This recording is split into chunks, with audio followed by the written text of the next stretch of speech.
here from the College of Business, presenting on creative resources for UDL Promotion and Development. Our faculty partners from the College of Business are Dr. Linda Dowling-Hetherington, Allen Higgins and Joe Houghton.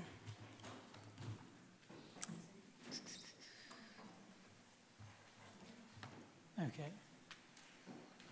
And I can't see what, just from there. Oh, there, very good. Okay. Rightio. I'm Allen Higgins. I'm representing the College of Business today, and also representing or speaking for my colleagues Linda Dowling-Hetherington and Joe Houghton, who aren't able to attend due to illness and caring for an ill family member. So I'll be speaking, presenting all three presentations in sequence and taking it from there. So, right. We've titled this Creative Resources for UDL Promotion and Development, and this slide displays a photograph of Smurfit campus, the Quinn building up here in Belfield, and the communal study spaces in both of those campuses. So starting for, we have a collective context that we all presented developed our presentations for. The context slide here, at an institutional level, UCD strategy aims to ensure that every member of our community is enabled to achieve their full potential. At a college level, we aim to develop transformational learning experiences, aiming to help students learn from diverse perspectives in diverse settings. The college has a diverse student population, 4 schools, both on campus in Dublin and Ireland and internationally. We have undergraduate, mature, HEAR, DARE and international students. At the graduate level, over 50% of our student population is international. The question is, how can we create meaningful online learning experiences that connect learners with each other and with educators? And when I say online, it's a mix of online and in person too. But online is a huge component of that, as everybody's experienced. The move to greater online and hybrid learning has created opportunities and challenges for us as educators. It offers the promise of expanding access, of including all students, in particular those with access and disabilities. So how best then to tap into the allure of technology to deliver these rich, potentially rich, accessible and engaging learning experiences? We've been inspired by the UDL, which sets out principles to address these challenges. In my project is titled Using Storytelling to Create Awareness Around Equality and Access, and it's a collaboration between myself and Tina Lowe. The project was motivated actually by the title, A University for All. So the accessible communication community of practice project between myself and Tina, who is the campus accessibility officer,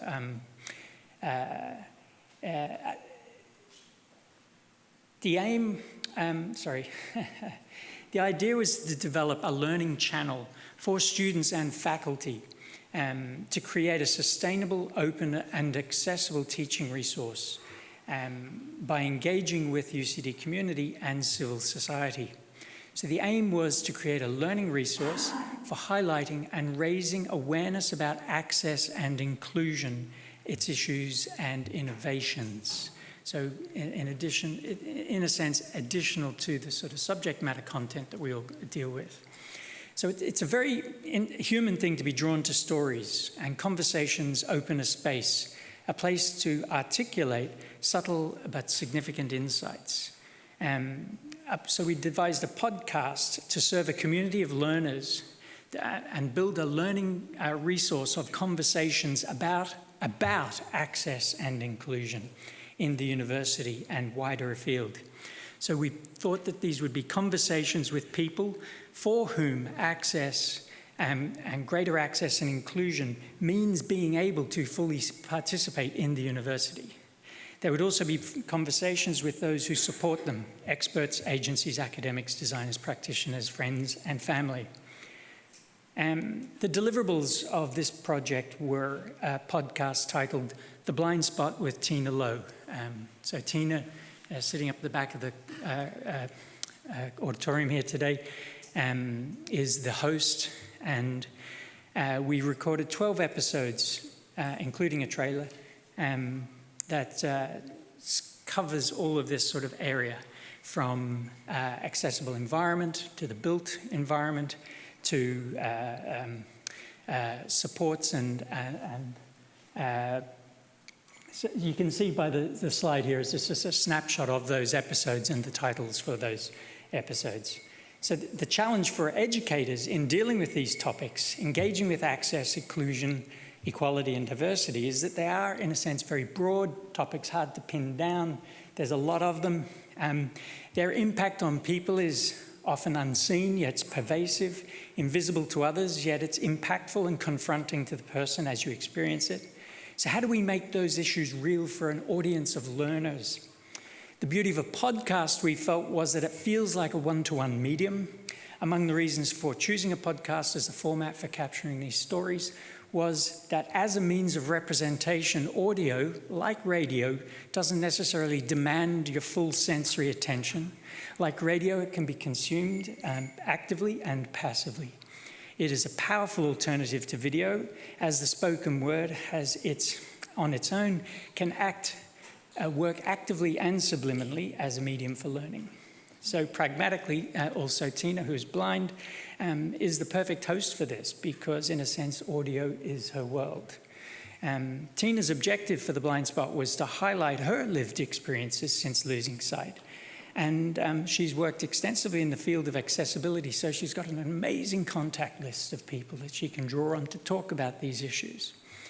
The Blind Spot podcast features all of these guests chosen by Tina in conversation with her, and they explore a range of issues. Aspects like sensory gardens, which is a partnership with UCD Estates. And they talk about the design of these environments. And it's really an awareness-raising media format. So I could talk on and on about it, but I'd just like to thank the people who contributed to creating these episodes, including Jessica Viola for podcast production, recording and editing, Brian Larkin and Agency X for volunteering some of the creative work, the podcast cover art particularly, which is an amazing image, and the UCD Business and e-learning team for the use of the recording studio and equipment, and also AHEAD provided transcription for some of the episodes, courtesy of their arrangement with PCR. And it's been an amazing learning experience for me in producing all of this material, in understanding how tough it is to produce multiple means of representation that is accessible to all. Right. Oh, and you can listen to it on Apple Podcasts, iTunes, Google Podcasts, Spotify, and whatever podcast player you want to use. So The Blind Spot with Tina Lowe. And there'll be links and all the rest of it later on. Okay, so I'll be speaking now on behalf of my colleague Linda Dowling-Hetherington. I call her Hetherington Dowling because I knew her as Linda Hetherington before she became Dowling-Hetherington. And Linda's project is, in a sense, encapsulates all aspects of all the other, the two other projects in the business school. She's kind of bringing it all together.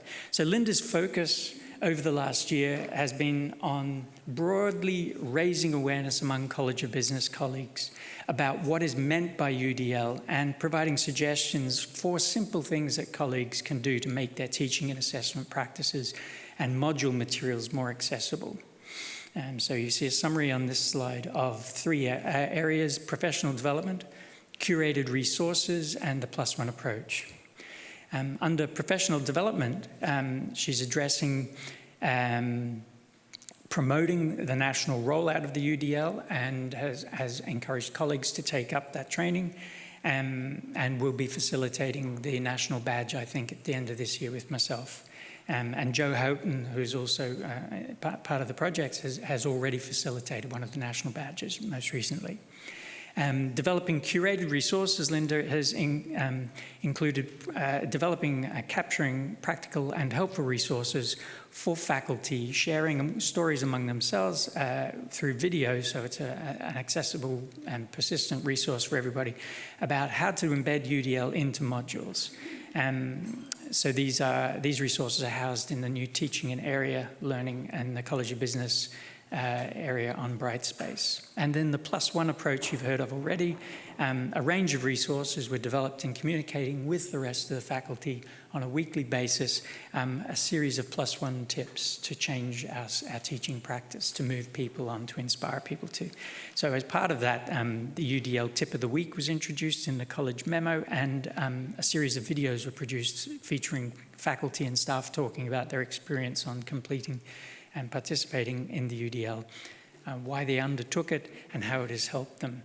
An inclusivity statement has been developed, and all faculty are encouraged to include this in their module outlines and in Brightspace. And resources on using census access, which is crucial for other PDF resources that we all depend on. And Ally within Brightspace have been promoted, and we're just sort of driving along on that. Okay, right. Okay, so how am I doing for time? Okay. 5 minutes, okay.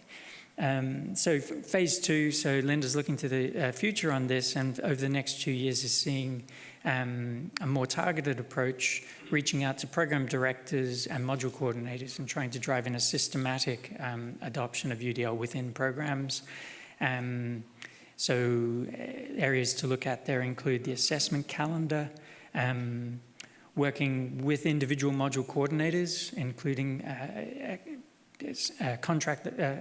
short-term, not just faculty, but also contract lecturers. An inclusive assessment workshop will be facilitated, and work is in motion to create a UDL special interest group within the college, where colleagues, we hope, will meet up regularly and share tips and you know, yeah. And finally, Linda will be developing a UDL checklist to help colleagues who wish to either take on a more systematic approach to evaluating their teaching resources, drawing on the principles and the +1 approach. Right. So 3 minutes. Is that 3 minutes for us all three? Okay, yeah, very good. So the last slide, Joe, sorry, you'll get 3 minutes. And moving on there. So Joe Houghton did the UDL training and facilitation training last year, and has facilitated the most recent UDL badge in autumn, spring, and is doing a new 3-certificate series on UDL run by Harvard. So that's this slide here, just to prompt that. He plans to use this additional training to upskill himself, but also to pass on this learning to colleagues, and seeing how Harvard is adopting UDL as an delivery of educational materials, and looking for inspiration to improve better. So hopefully we'll see that filter out through to the rest of the university, not just the College of Business. And as you can see, Joe has been a great contributor to shared resources for the UDL University for All faculty partners, and some of these slides are visualizations that he's produced to share and for others to use. And building on his previous activities, delivering these UDL teaching sessions, both within and outside of UCD, as well as his +1 teaching podcast. As you can see, we love podcasts in the College of Business. And he's also preparing a book and creating a new massively online course, MOOC, 10 Steps to Using UDL in Your Education Practice, which he hopes to finish this year. And that should also be another fantastic resource for everybody to tap into for applying UDL for their teaching. So thank you very much for your time.